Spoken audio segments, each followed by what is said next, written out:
Do I need to pay for my child's braces? How your decree of divorce may affect orthodontic treatment. Now, we're not going to keep you in suspense. It's not a foregone conclusion in Utah that parents must share the costs of cosmetic orthodontia, or braces. When a couple divorces, the controlling decree of divorce is required to cover many topics, including out-of-pocket medical and dental expenses for the minor children.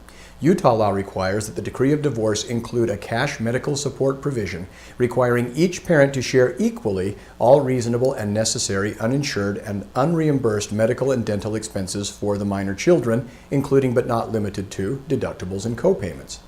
Despite this code provision requiring the parties to share all reasonable and necessary uninsured medical and dental expenses, this question remains: what is reasonable and necessary?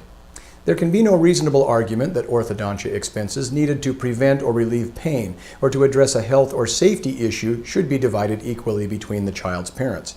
But a question arises when a child doesn't have a medical or dental necessity for orthodontics and simply would like to have a prettier smile. What then?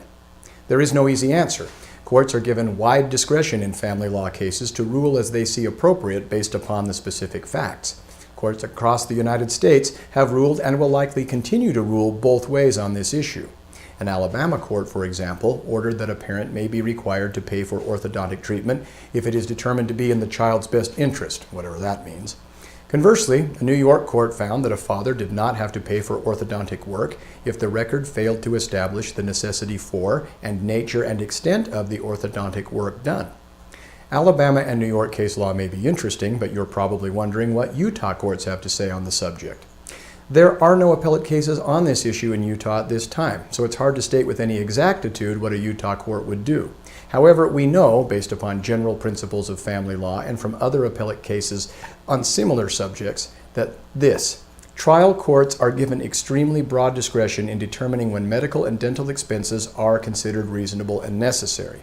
While we are left to guess on the issue, we believe it is likely that a Utah court would order parents to share in the expense of orthodontia if a reputable orthodontist testified that in his or her opinion, the procedure or procedures is or are medical or dental necessities.